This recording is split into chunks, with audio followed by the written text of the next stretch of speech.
I tend to get this experience with some kids. They tend to, like you have the whole characterization of being like the little professor. Kids with very high levels of intelligence for their age, autistic kids mostly, they tend to pick up on words or phrases from adults around them, and they repeat them. And it sounds it's really funny because when they say them, you just don't expect them to come out with like phrases like that, especially if they're like really, really, really complex. So it's always a really funny thing. From one of the OGs of autism content, Amythest, who I think has about 70,000 subscribers at this moment. The comments are turned off. This was made 9 years ago, as if. This is from one of their Ask an Autistic segments. What is Echolalia? And echolalia, I think, is a really interesting sort of aspect of some people's autism diagnoses that I'm really interested in. I have taught a few kids when I was a special needs TA who were echolalic, and we always had a really fun time just echoing each other back and forth. But let's see what Amythest has to say about echolalia. Hi everyone, I'm Amythest, and welcome to this week's episode of Ask an Autistic. I want a renaissance to shine a light, be the change we want, set things right. We've been waiting in the dark for so long.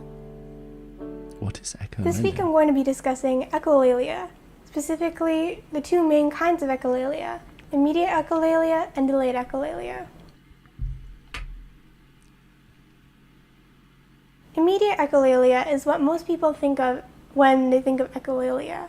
It is the immediate repetition of words or short phrases by autistic people. So immediately after somebody says something to us or we hear it, we repeat it. Immediate echolalia is sometimes misunderstood by non-autistic people.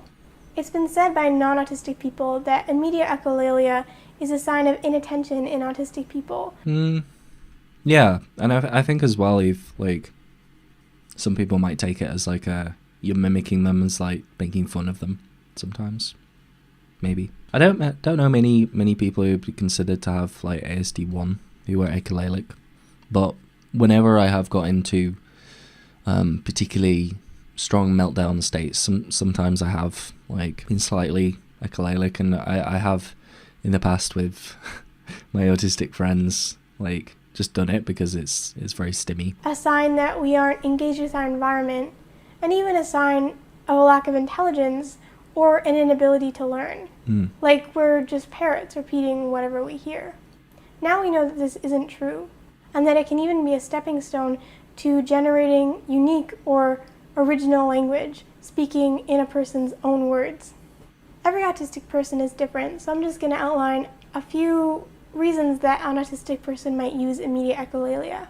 The first common use of immediate echolalia is a way to stall or buy ourselves time while we process what was just said to us. If you say something to an autistic person or ask us a question and then expect a response, there's a lot that has to happen in our brains for us to be able to make a verbal response. The processing delay is strong with a lot of people. It's quite strong with me, to be honest, especially like when there is a lot of social and sensory factors going on at the same time. We have to hear what you're saying and then make an effort to understand the language that you use and what exactly is it you're asking of us.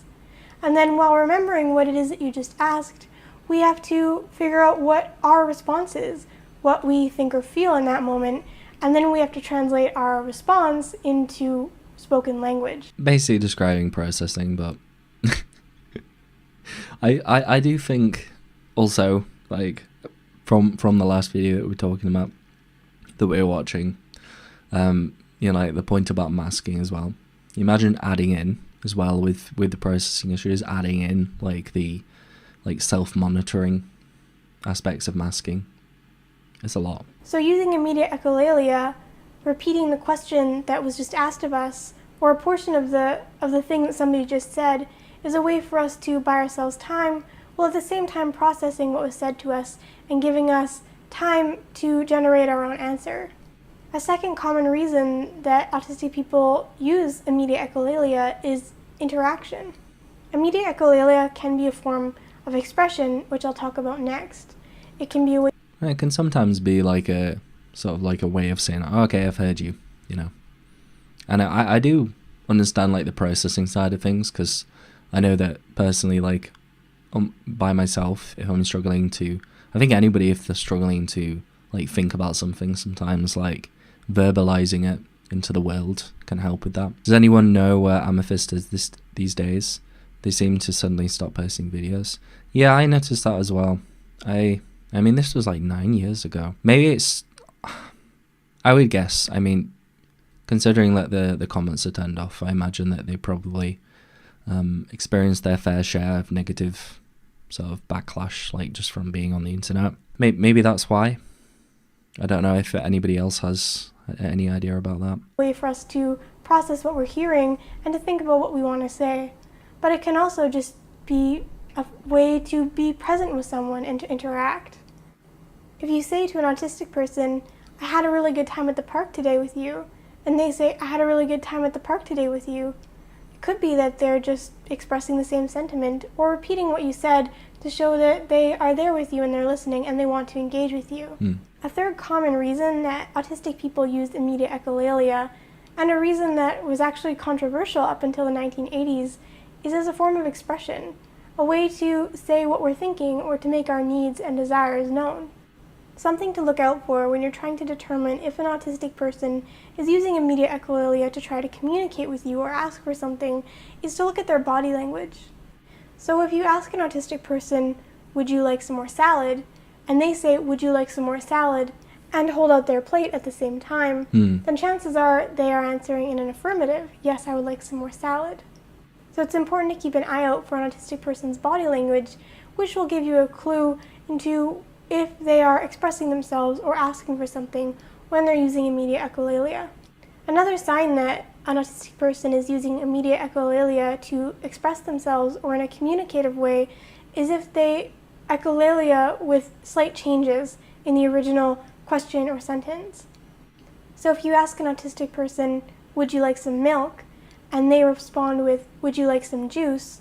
Chances are they are saying... Yes, I've seen that a lot as well.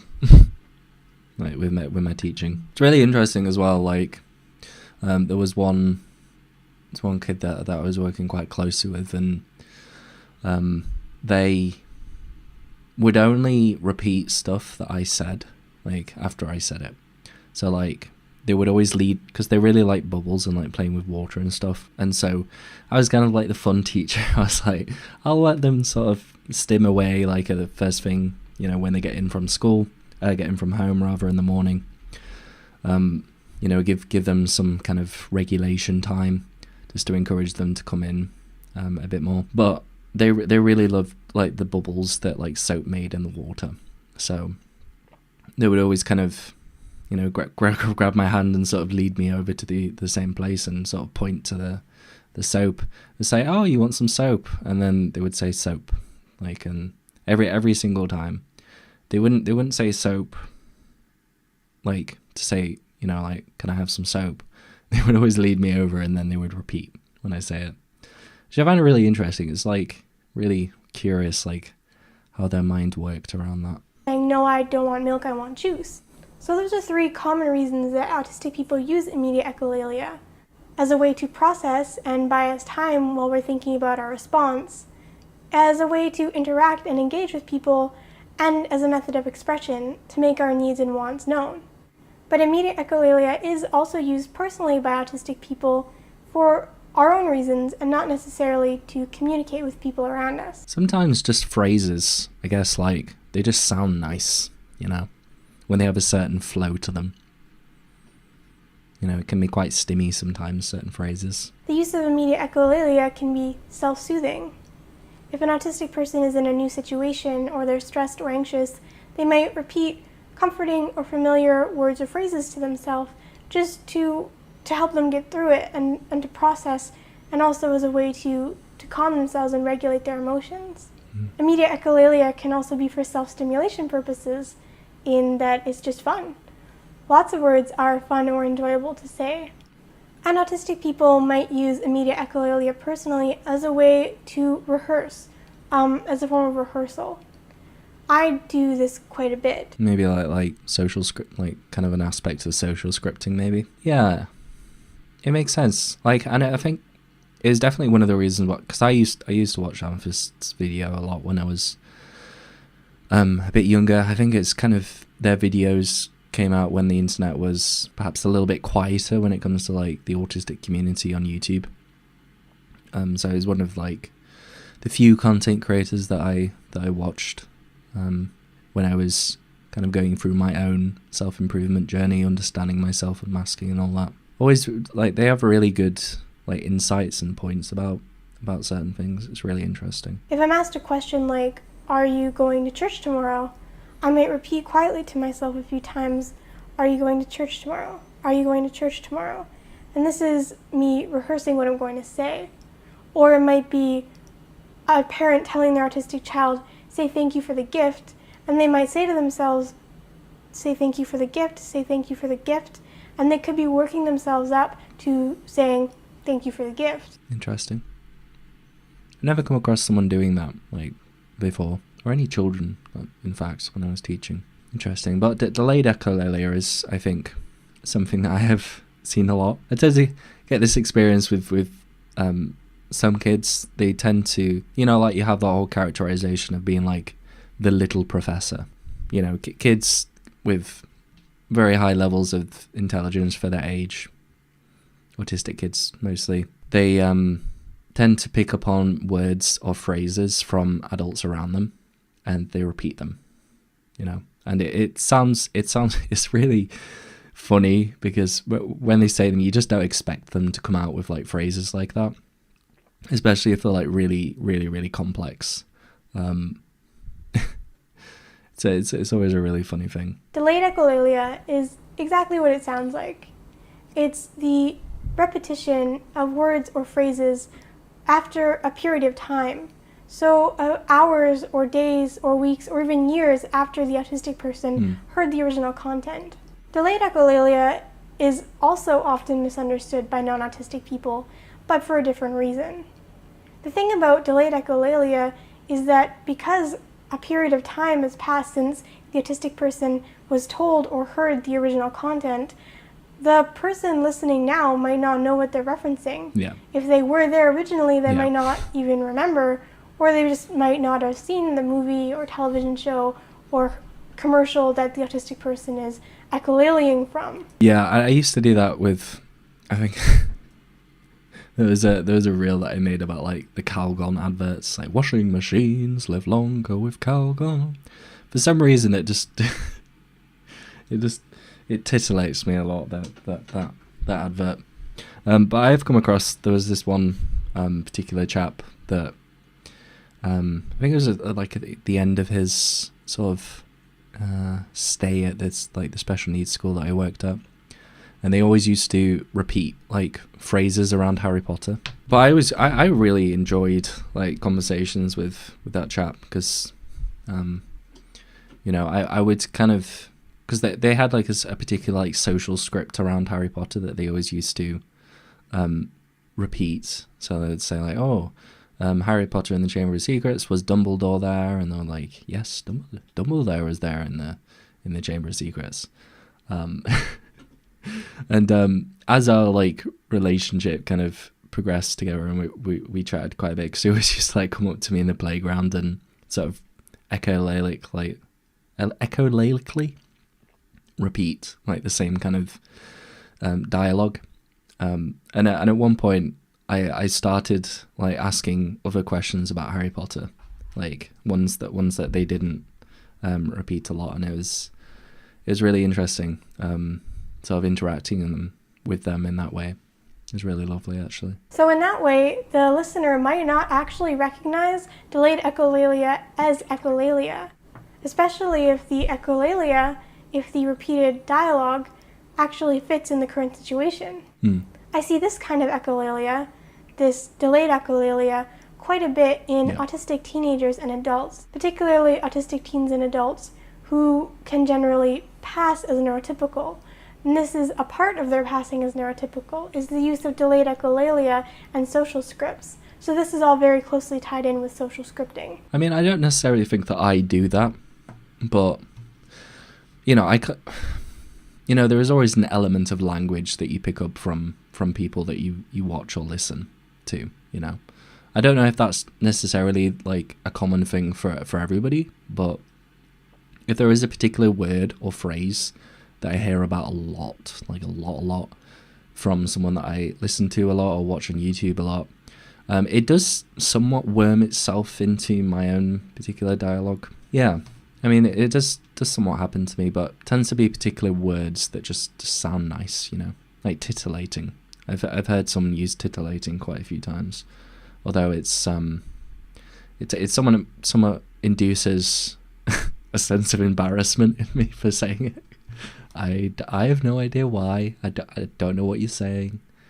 Of course, like nothing to do with the word that's hidden within the word. Let's move on. Again, every autistic person is different, but there are a few common reasons that an autistic person might use delayed echolalia. One reason is for communication. They might use delayed echolalia in a communicative way. For example, when asked, "What did you do on the weekend?" they might respond with, "Don't forget your swimsuit," which is something that someone said to them before they went to the pool. And so from this, the listener might be able to infer that the autistic person went to the pool on the weekend. Yeah. Another example would be an autistic person being asked how they feel today, and then the autistic person repeating dialogue from a book or a movie that they feel fits their current mood or what they would like to respond with. Yeah. And again, this may or may not be identified as echolalia. Yeah, and I found a lot, like, with the sort of the neurotypical teachers, like, around me, is that they kind of, like, pass off this sort of alternative way of communicating as just being like completely meaningless. But it is really interesting when you do spend a lot of time and you kind of you think about it and say, why are they particularly saying this thing? Sometimes they're just saying it because it's nice and it kind of regulates them and it's part of like social script. But sometimes it does, like as Amythest is saying, point to somewhat like some piece of information that they're trying to get across. Another common reason for the use of delayed echolalia is for routine or a feeling of completion. You may have noticed that at the beginning of most, if not all of my videos, I start with, "Hi, I'm Amythest, and welcome to this week's episode of Ask an Autistic." Yeah. This is a form of delayed echolalia. It's kind of funny because this repetition is something that I guess I do then. I guess by this definition, I do use a lot of delayed echolalia. I think even when I started trying to get into doing a bit more streaming from doing my podcasts, I definitely did find myself accidentally like doing my podcast introduction. I originally said, so I'm repeating myself. But it is a form of echolalia, and it's a kind of comforting routine thing to stick to. I don't have to worry about how I'm going to start every video because I can just use delayed echolalia and say what I say at the beginning of pretty much every video.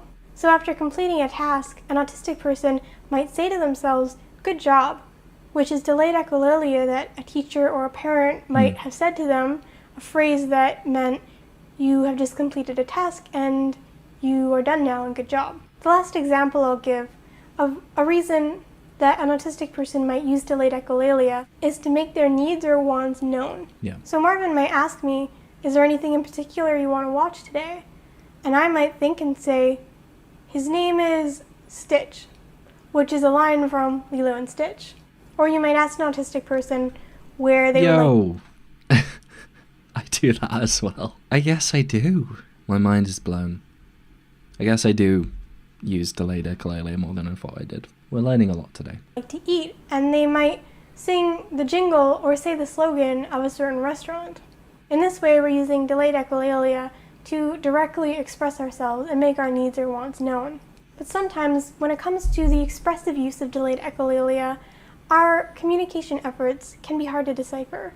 For example, an autistic person might say, "Do you want some juice?" when they mean "I'm thirsty," and not necessarily for juice. Yeah. Or, okay, little Amythest story time. In my first year at summer camp, I went up to the other girls in my cabin and I introduced myself by saying, "Amethyst means a purple stone." And what I meant was, "What are your names?" But I was using something that I had heard and said before in the present moment to try to communicate, and I was misunderstood. And in that way, it can be frustrating, especially for the autistic person trying to communicate, but also for the listener. And because autistic people think differently, and because our brains make different associations, and because sometimes the echolalia and language that we have available to us is limited, in that way we can be misunderstood by people. This never happened to me, like, in a social situation. Like, I've never had that experience myself. However, like, thinking about it even further, I probably say that a lot of, like, the interaction that I have with my dad tends to be a lot of echolalia from films that we both find particularly funny. Like, there's Alan Partridge, there's a trilogy of films called The Naked Gun, which are just absolutely hilarious. I actually watched it recently. So funny. Or The Big Lebowski. We tend to repeat a lot of those phrases to each other. This one we fancy having a little laugh together. I guess you can consider that to be echolalia too. So depending on the context and the situation, an autistic person's use of delayed echolalia could very well be an attempt to communicate or to express themselves or interact. But again, like immediate echolalia, delayed echolalia is also used by autistic people just for ourselves personally because it's useful to us or helpful. And it's helpful and useful in much the same ways as immediate echolalia. It can be self-stimulatory or soothing to us. It can be a method of rehearsal, allowing us to figure out what we're going to say and becoming more confident before we say it. It could be situational and just for fun, in that we see a poster of a movie that we really want to see, and so we start reciting dialogue from the trailer, just because it makes us happy and we enjoy thinking about it. And delayed echolalia can be a kind of what non-autistic people might call talking to yourself, a way to process your environment and what's around you and what you're thinking and feeling. I wonder, just thinking about it. So I've heard of some autistic people talking about like aphantasia, struggling to, or just having an inability to like have an internal dialogue with yourself. It's not something that I experience. I suppose maybe there might be instances where, I repeat stuff in my own head, maybe. And maybe this kind of echolalia that you kind of see on the outside, perhaps that's just something that people do when they have like more significant aphantasia, maybe. Just a thought, consideration. Let's go to the conclusion of this lovely video. This has been my video on the two main kinds of echolalia, immediate echolalia and delayed echolalia. I hope that this answers some questions for you guys and that my 100%. examples were useful to you. If you have a question that you would like answered in one of my Ask an Autistic episodes, feel free to post your comment in the comment section or message it to me. And if you like my videos, please do give them a thumbs up and feel free to subscribe to my channel to catch more Ask an Autistic. I hope you guys have an awesome week and thank you for watching my video. Peace out. I want a renaissance to shine a light, be the change we want, set things right. We've been waiting in the dark for so long. Wonderful video there by Amythest. I mean, I feel like a lot of people on YouTube, especially within the autistic community, probably know who they are. I mean, this video was made like 9 years ago. Really, really, really good video. Brought up a lot of thoughts and considerations for myself. I'm sure it's been helpful to you guys to think about too. If you have enjoyed this video, make sure to go over to Amythest's YouTube channel, which, I don't think they've produced videos in a long time, but it's always worth going over and giving a like. 100%. Really great video on echolalia.